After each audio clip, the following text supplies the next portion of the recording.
Welcome everybody. Just to build on the intro a little bit, December 3rd, President Yoon, a career prosecutor who was elected in 2022 and had never held office before, declares martial law. The military moves to take control of the government and the judiciary. It's the first time that South Korea has been under martial law since the 1980s, when it was a military dictatorship. This time it didn't last long, just a few hours. Um, but South Korea has been feeling the fallout ever since. Yoon is facing impeachment and is now in jail. The defense minister has been arrested along with a bunch of other high-ranking military and police officers. The prime minister has also been impeached. It's sort of unclear who's running the country at times.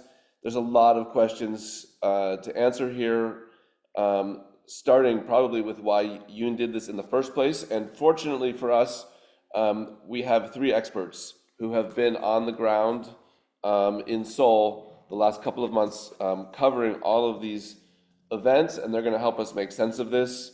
I'm going to start by introducing them. The first is Jumin Park, who is a Reuters correspondent based in Seoul. She has covered the Korean Peninsula since 2012. She has also been a correspondent in Tokyo, reporting on a whole range of things, from the Olympics and how they were derailed by the pandemic, the assassination of the prime minister there. Then we have Chang Lee. He is a Foreign Bureau photographer for the New York Times, also based in Seoul. He has shared in two Pulitzer Prizes for breaking news coverage after September 11th, and then for feature photography in Afghanistan and Pakistan. He is born in South Korea, but also Korean American. And he has been at the New York Times since 1994.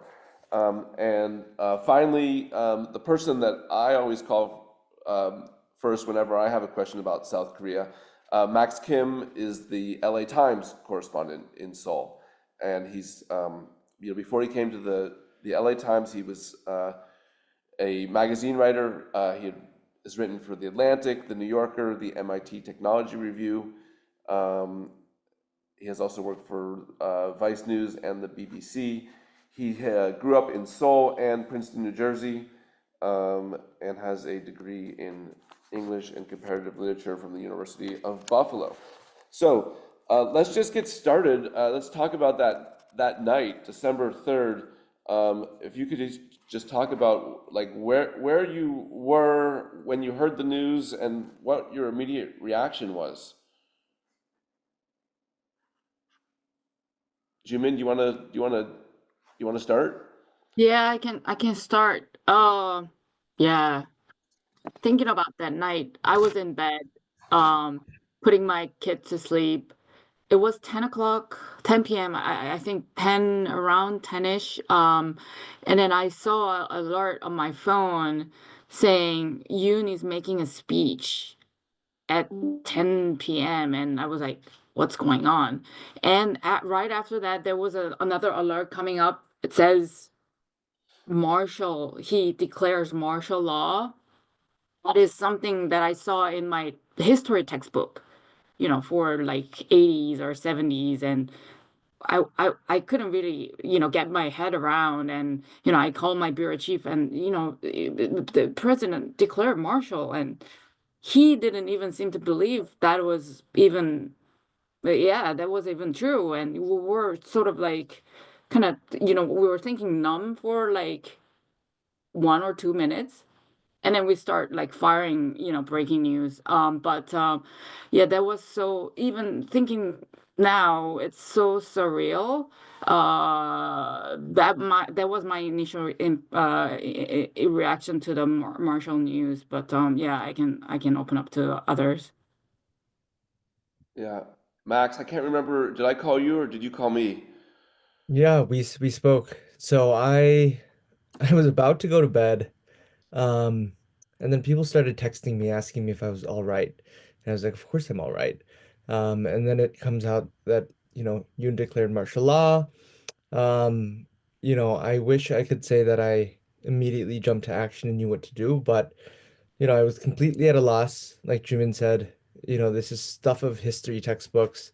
So I really just spent the next hour, looking at live streams from the National Assembly and, Googling what happens next.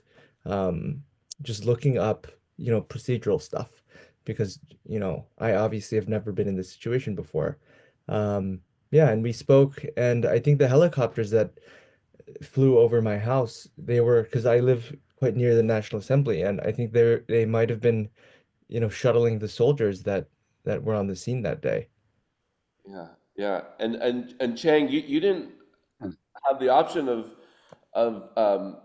sitting at your computer. You knew you had to go take photographs. Um, Yeah, oh, and I'm wondering if you could talk about that. But I know we also have some photographs queued up just to kind of set the scene here. So maybe uh, I think Chad's gonna line those up, and you could talk about what we're looking at here. yeah. Well, believe it or not, I kind of knew martial law was coming. I told my photo editor that in September, martial law is coming in Korea, so we should be prepared for.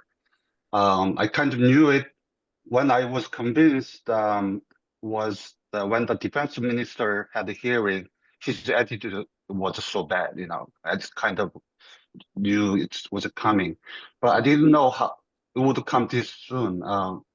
That night I was just watching Netflix, and a friend of mine who lives in Germany texted me that he's declaring martial law. So I turned on TV and he was just speaking, and I called my editor and getting ready to go out right away. And I went there.